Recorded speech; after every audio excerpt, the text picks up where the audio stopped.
une nouvelle émission de cuisine. Grain de sel, je vous présente d'ailleurs mon ami chef Éric Boutin. Salut Isabelle, ça va bien? Oui, toi? Oui, ça va très bien. Avec Éric, on a travaillé ensemble dans des cuisines de resto. On adore cuisiner ensemble. C'est un peu la base de notre amitié. Oui, on a eu bien du fun puis bien des fous rires avec ça. Oui, absolument. D'ailleurs, j'ai déjà faim. Quelle est la thématique aujourd'hui? Aujourd'hui, on va parler cru. Non, pas dans ce sens-là. On va parler cru, tartare de saumon avec une mayonnaise au nori et un tataki de bœuf avec une émulsion de curry. Ah wow, ça sent bon. D'ailleurs, je pense à ça. Pourquoi grain de sel? Tu devines pas pourquoi? Parce que je pourrais pas m'empêcher de mettre mon grain de sel partout. Je peux pas m'en empêcher. Oh non. OK, à nos couteaux. On va avoir du fun, ce show-là.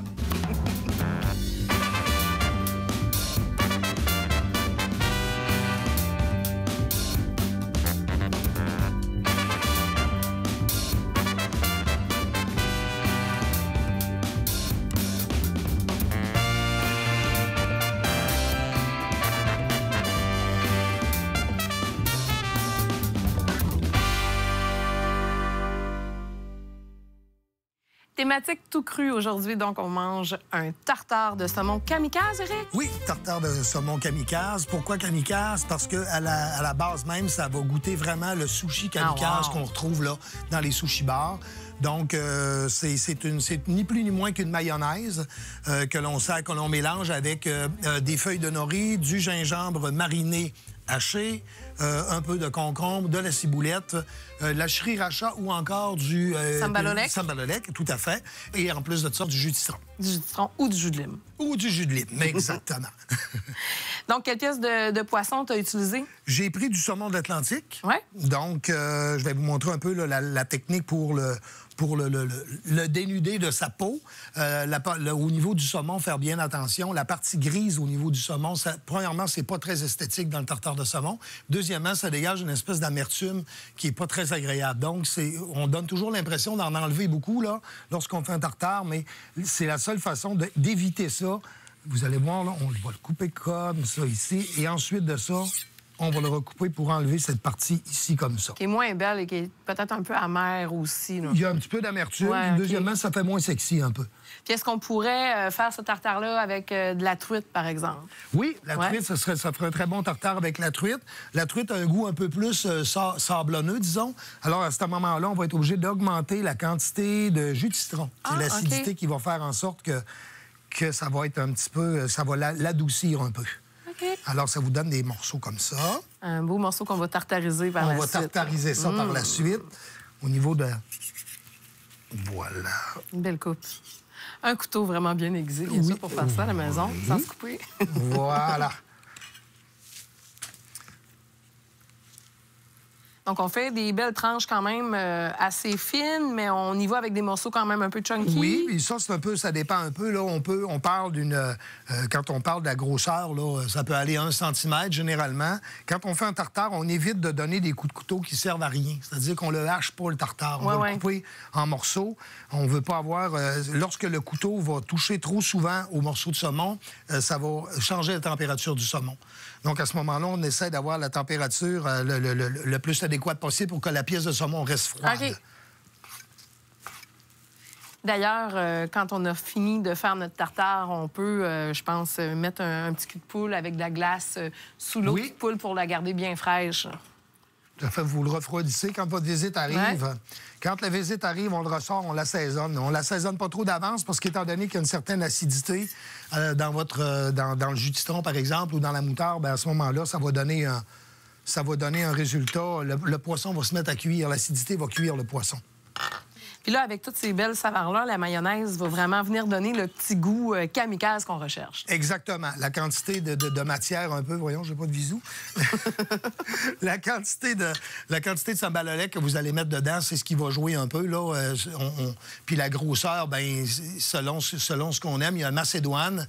Après ça, il y a la brunoise qui est beaucoup plus petite. Donc, allez-y avec les textures. Il n'y a pas de bonne puis de mauvaise manière quand on fait un tartare. On y va selon ce qu'on aime. Voudrais-tu mélanger les ingrédients de la mayonnaise, Isabelle? Absolument.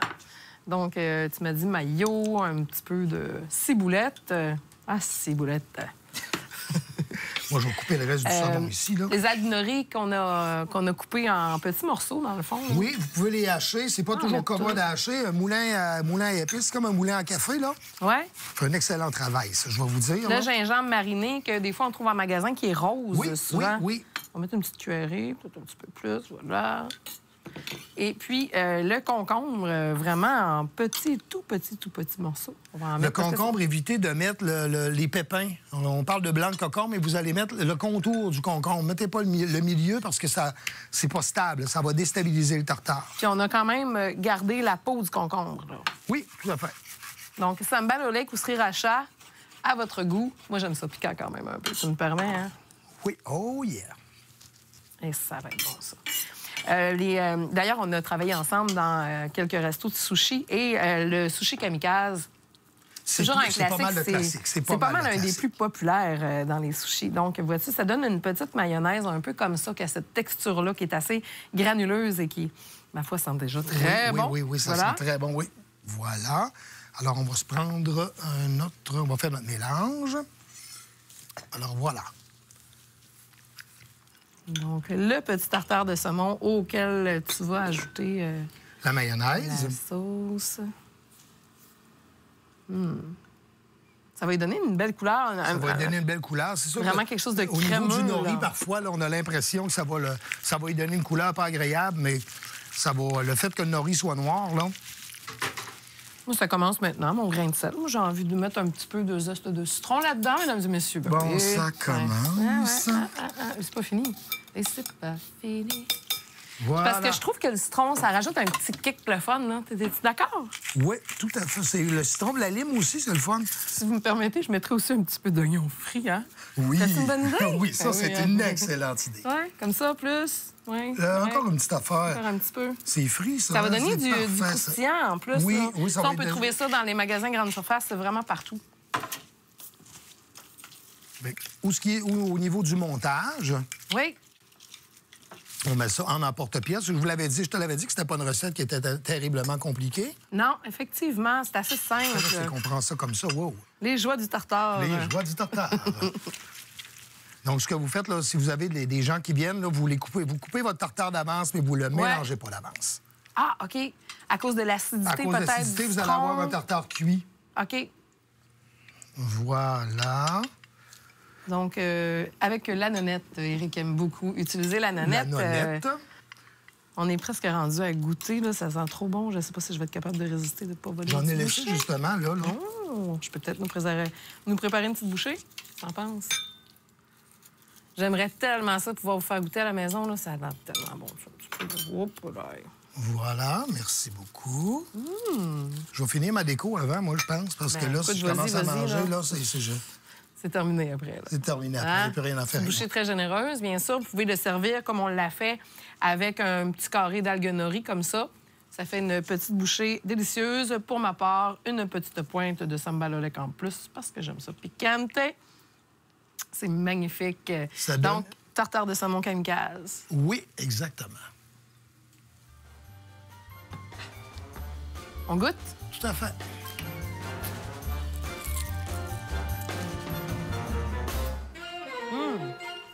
C'est bon. Ça restera pas là. Ça goûte vraiment le sushi kamikaze. C'est exactement ce qu'il faut.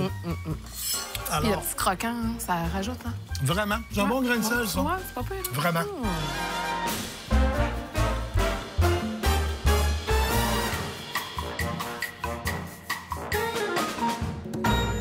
Toujours dans la thématique tout cru, le plat principal aujourd'hui, tataki de bœuf en vedette. Oh oui, tataki de bœuf. Alors, voilà. Ah, une très belle pièce. Oui, merci beaucoup. Je parlais de la viande, beau morceau de viande. Alors, j'ai pris un morceau de filet mignon de bœuf. Ouais. Alors, le tataki, c'est ni plus ni moins une pièce de viande qui est passée dans les épices. OK. Après ça, on passe à une cuisson. C'est ce qu'on appelle un chaud-froid. Donc, quelle épice t'as mis, là? Alors, il y a du paprika, du cumin, de la poudre d'oignon. On peut le faire avec plusieurs épices. L'important, c'est que on peut mettre un peu de sucre dedans. OK. Pour que ça caramélise. Et ensuite de ça, vous avez là, selon les épices que vous aimez le plus, finalement. D'accord. Fait que là, moi, je peux mettre mon grain de sel, alors? Oh, mon Dieu, on commence creux. Oh oui, on est en forme aujourd'hui, particulièrement en forme. Les épices du guerrier, si vous ne connaissez pas, je vous le conseille vraiment. Une épice qui vient du coin ici, Wendake.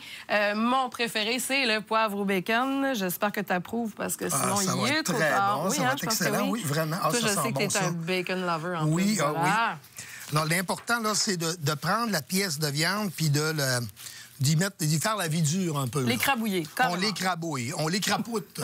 Très important de l'écrapoutir. D'accord, d'accord. Et ensuite de ça, on va la prendre. Cette pièce de viande-là doit être prise puis on va la reposer. On va la reposer pendant peut-être 1 heure au frigo, juste pour que la poudre se marie à l'humidité qui se dégage de la viande. Donc, ça va devenir un peu plus opaque comme couleur. Okay. Et à ce moment-là, bien, ça va être pour la cuisson. Elle va faire comme mon chum, elle va aller faire une petite sieste d'après-midi. C'est en plein ça. Puis après ça, on revient. Après ça, on va la saisir. C'est exactement ça. Et parle-moi des autres ingrédients qu'on a sur la table. Bien, écoute, au niveau des ingrédients, là, généralement, on sert ça avec une petite mayonnaise au curry, de quoi de très, très, très de base. Ouais. Dans le cas présent, on va la servir avec une petite salade, mesclant petits légumes.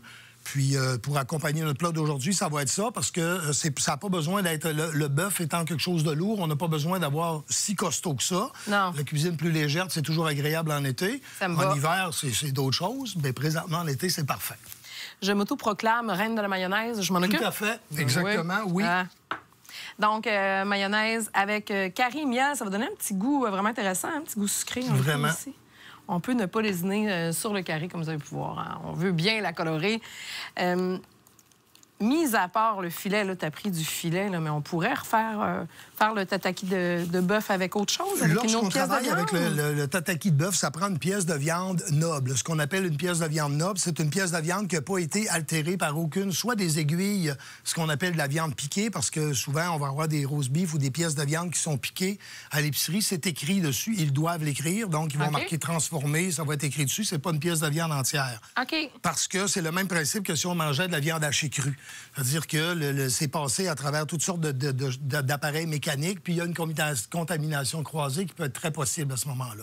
Okay. Donc, ça va prendre... Vous pourriez faire un tataki avec de la bavette, si vous vouliez. Okay. L'important, on va la cuire un peu plus pour éviter... Ça fonctionnerait très bien. Que ce soit le Boston, la côte de bœuf, le morceau de côte. Ça ferait exactement le travail. L'important, c'est que ce ne soit pas une viande qui soit altérée. Donc, une pièce noble.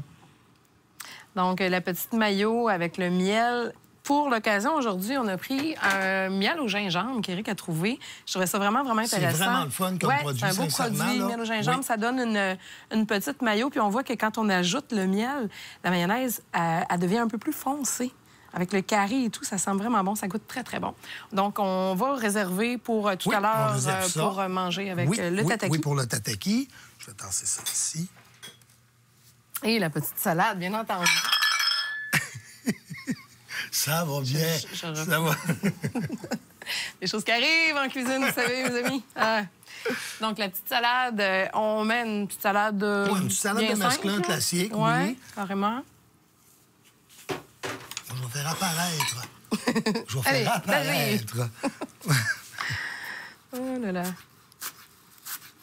On peut servir ça comme entrée, comme plat principal? Entrée, plat principal, oui, là, dans les deux cas. Si vous le faites en entrée, évidemment, si c'est un repas vous avez plusieurs services et c'est votre plat principal, à ce moment-là, vous allez le servir avec, comme on le fait dans le cas présent, c'est-à-dire une salade. Advenant le cas que vous n'avez pas d'entrée, vous allez pouvoir travailler avec des frites maison. Ah oui. Je sais que t'aimes beaucoup la patate douce. Oui, alors, les patates douces frites ou encore des patates douces directement au four. Ce que j'aime beaucoup, moi, patate grelot, coupe en deux, faire revenir dans un petit peu d'huile. Tu sais, revenir au cul de poule, bien sûr, pas à la poêlonne, puis on les flash au four. Donc, ça va donner, là, c'est juste correct, juste léger comme ça. Toujours la salade, bien important. Parce que l'acidité de la viande, l'espèce de goût acide au niveau du sang de la viande se catalyse bien avec la salade, avec la verdure. OK, OK. Ah, ça va Puis, super beau, ça. tataki, là, on peut faire ça avec du bœuf, mais je pense qu'on peut également faire ça avec du poisson. Oui, le tataki, ce qu'on appelle le tataki, c'est l'après. Un peu l'après, c'est la façon de le faire. C'est que c'est une pièce qui est saisie à chaud et qui est refroidie ensuite et qui est servie froide. OK. Alors, vous pouvez avoir du tataki de poisson, du tataki de gibier. Vous pouvez avoir, tu sais, on a toutes les possibilités. Donc, à ce moment-là, l'important, c'est le saisir. Si c'est du poisson, vous le saisissez très rapidement parce que la croûte d'épices va faire en sorte qu'il va continuer à cuire. Ah. Donc, vous le saisissez puis vous le sortez pour être certain que ça continue. Ça continue pas à cuire. Du verbe continue, c'est cher. Oui. Donc, justement, continue son. Oui, continue son. Alors, je continue. On continue, bien entendu, avec un morceau qui a déjà été... C'est mon morceau, donc, ça, c'est mon... Oui, exactement. Regardez, si vous voyez, là... le beau cœur vient vraiment... Cœur bien saignant, oui, exactement. Oui, exact. Très noble. Très noble, écoute. Voilà. Wow. Donc, quelle façon tu peux faire ton tataki? Toi, tu as choisi de le faire au four, je crois. Il y a plusieurs façons de le saisir. Si vous le saisissez au four, on va y aller avec la cuisson au broil, le plus fort possible. OK. Si vous le passez au four, je vous suggérerais de mettre un peu d'huile sur votre pièce de viande. Comme ça, il va y avoir une cuisson, une coloration. Plus au four. Si vous le faites à la poêlonne, par exemple, vous allez comme le saisir, pas en immersion, mais directement, vous allez le tourner de chaque côté. Un petit peu d'huile dans le fond de la poêle. Exactement. Et je dirais que le meilleur résultat reste la friteuse. Ah oui? En pleine immersion dans l'huile. C'est sûr que là, si ça fait 2 mois, vous faites les frites dans la même huile, ça sera peut-être pas le fun. Donc, peut-être se griller d'une huile pas pire. Oui. Puis à ce moment-là, de belle huile neuve. Bon. Exactement. Donc, ça a formé une belle croûte qui semble être carrément croustillante. Là. Oui. C'est ce qu'on recherche. Là. Exactement. Puis ce que vous pouvez faire aussi, là, il y a plusieurs variantes. Moi, je peux mettre du mou de café dedans. Ah oui? Donc, quand vous allez faire, là, prenez votre machine espresso, puis votre mou de café qui reste, vous allez l'incorporer à vos épices, ce qui va faire que ça va dégager une amertume assez forte. Et avec votre mayonnaise, vous allez voir qu'au niveau du goût, là, ça vient vraiment chercher, puis ça va donner une belle couleur foncée noire avec ça. Donc, on envoie notre viande se reposer, puis après ça, on la réveille avec du café. On la réveille avec du café. Je n'avais pas pensé à ça du tout, mais c'est une très bonne analogie. Oui, franchement. Hein? Alors, j'essaie, je vais me prendre un petit... Je trouve ça vraiment intéressant parce qu'on a le côté très grillé, cuit. On voit là, la cuisson, puis le cœur est vraiment, vraiment cru, bleu. Oui, ça a une belle couleur. Bon. Il y a certaines pièces de viande. L'important, c'est de le couper. Vous pourriez le faire avec... je l'ai vu faire avec du sanglier. En particulier, du sanglier, ça fait très beau. C'est une belle texture, bien le fun. Le sanglier, par contre, si vous mettez... avec des patates, là, ça fait dru, là, ça fait lourd. Puis, pour les gens qui chassent, les chasseurs qui nous écoutent, mettons qu'on a un bout d'orignal, de chevreuil, hein, vous y avez pensé si vous chassez, est-ce qu'on pourrait faire un tataki avec un morceau de chevreuil, par exemple? C'est toujours le même principe. Prenez la pièce de viande. Si vous avez du rôti français, là, c'est pas une bonne idée. Non. Donc, vous allez travailler avec du contrefilet, avec du filet. Les steaks, le Boston, s'ils n'ont pas été attendris. Donc, aucune viande attendrie. Bien important parce que, comme je vous dis, là, surtout si on vous achetez ça au commerce, il y a plusieurs pièces de viande qui passent dans les aiguilles, là. Fait qu'à ce moment-là, ils ont beau désinfecter, mais on n'est jamais certain. Donc, comme je te dis, c'est comme si je mangeais du steak haché cru. Quand on était jeune, c'était bien le fun, mais là, on fait plus ça. Non, on fait plus ça, effectivement. Fait qu'écoute, je vais te monter une belle assiette avec ça, moi. Alors, dans la salade, tu avais prévu... Oui, prévu, excuse-moi, oui, je vais vite, moi. Alors, Faut suivre. Faut me suivre. Vinaigre balsamique. Oui, vinaigre balsamique, un peu d'huile d'olive. Oui. Pour lier le tout, donc une petite salade qui est très simple. On pourrait accompagner ça également, comme tu disais tout à l'heure, de frites, patates douces tempura, des frites maison avec un petit sel... quelconque, là. Un petit sel de... Salade de pommes de terre aussi. Salade de pommes de terre, bien le fun. Absolument. Donc, je te laisse dresser. Voilà. Alors, je vais monter ça là, de façon comme je le ferais dans une cuisine. Oui, absolument. Parce qu'on porte une attention spéciale, justement. Je crois que depuis la pandémie, un des plaisirs des gens, c'est de cuisiner à la maison. On aime beaucoup ça, on adore ça. Je crois qu'il y a de plus en plus de gens qui s'intéressent au fait de cuisiner parce que pendant la pandémie, on n'allait plus au resto. Donc, on voulait recréer l'expérience restauration à la maison. Donc, je crois qu'on a vraiment développé ça. Es-tu d'accord avec ça? Est-ce que tu as remarqué ça, toi, pendant la pandémie, que les gens se sont mis plus à la cuisine? Oui, puis je trouve qu'il y a une certaine démocratisation de la cuisine qui s'est faite pendant, justement, la pandémie. pandémie. Ouais. On dirait que les gens, là, c'est sûr que on dirait que les gens étaient pas... ils n'essayaient pas. Tu sais, Ouais. Au bout de la ligne, la cuisine salée, c'est pas compliqué. Il n'y a pas de bien puis il n'y a pas de mauvais. T'sais, si c'est trop salé, on trouve le moyen. Si c'est pas assez salé, on en rajoute. C'est pas compliqué. La boulangerie, c'est compliqué. Mais la cuisine, il faut juste savoir... On peut s'essayer. On peut s'essayer. On se lance. Tout est réparable. Tout se répare. Absolument. J'aime bien aussi m'amuser avec la présentation quand on est à la maison. On peut décider de juste tout lancer dans l'assiette comme ça. On peut aussi s'amuser à dire, bon, on va placer ça comme ça. J'ai remarqué que tu fais souvent aussi des assiettes en hauteur, là. Donc, mettre les morceaux un par-dessus l'autre pour donner quelque chose d'un peu aérien, là. Ah, les couleurs, c'est magnifique, là. Oui, ça fait vraiment beau. Oui, ça donne Donc, avec vraiment... la petite salade où on a mis de la julienne, de concombre, des petites tomates, on a mis de l'huile d'olive, un petit peu de vinaigre balsamique, de la ciboulette. De la ciboulette, bien sûr.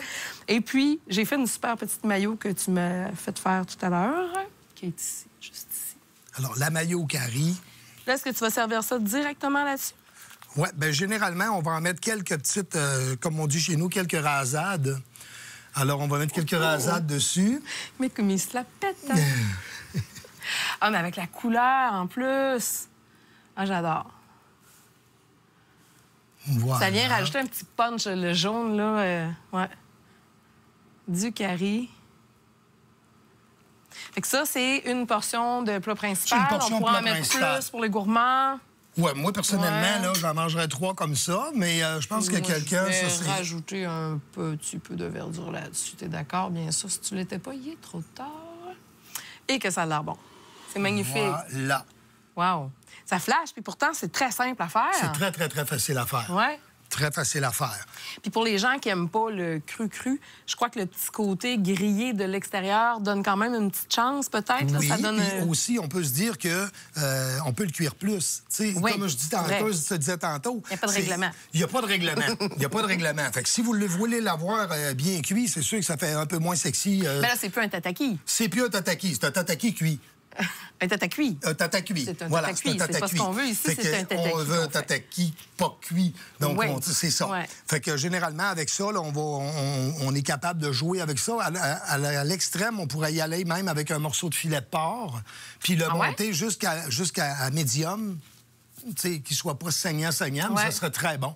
Ça serait très, très bon aussi, parce qu'on voudrait ça. Le filet de porc qui vient quand même assez souvent en spécial. Puis oui. C'est souvent une viande. Moi, quand j'arrive à l'épicerie, filet de porc, je me disais, hey, qu'est-ce qu'on fait avec ça? Filet de porc, tu fais ça comment? Rosé, donc ça serait parfait pour faire un tataki. Oui, parce qu'on est encore réticent au porc rosé. Dernièrement, j'ai reçu des gens, puis c'est toujours la même affaire. Oh, mais là, il n'est pas un peu rosé. Ils te le disent pas, là, mais tu le vois, là. Fait que tu le vois le face que ça fait pas. Mais il n'y a pas de problème à manger du porc rosé. Au contraire. C'est pas comme là, le poulet. C'est pas comme le poulet. Un petit peu, je guesserais moins, je te dirais. Là, exactement. une petite affaire. Donc, au niveau du gibier, quand on vient tout à l'heure, l'important, c'est que les viandes ne soient pas piquées. Ce qu'il faut retenir de tout ça, c'est que la viande ne soit pas piquée. C'est parfait. Moi, là, j'en peux plus. Est-ce qu'on peut goûter? Ah, bien, c'est sûr. Ça, c'est Tu nous certain. coupes 2 belles oui, je vais tranches. couper 2 beaux morceaux. Et puis, aujourd'hui, on vous présente une bière puisqu'on a une belle association avec les brasseries coopératives. Et aujourd'hui, on vous présente la Point Carré Kolsch. C'est une bière qui est délicate, désaltérante, qui se marie vraiment bien avec les tartares, les tataki. Donc, c'est une bière d'inspiration allemande et on va y goûter dès maintenant. Ça te tente? Ah, c'est sûr. Comme on dit chez nous, c'est sûr, c'est sûr, c'est sûr. C'est sûr, c'est sûr, c'est sûr. Donc, une belle couleur bien dorée, avec un beau col.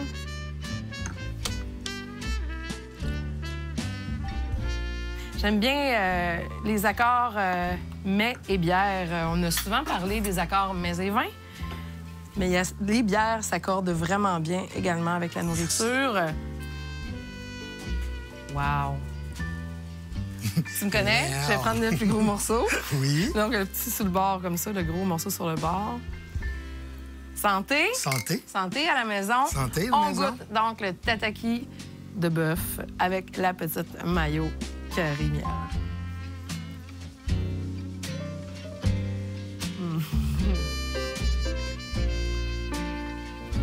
Je te reviens. Bon, moi aussi. Comme dit Isabelle, c'est très bon. Très, très bon.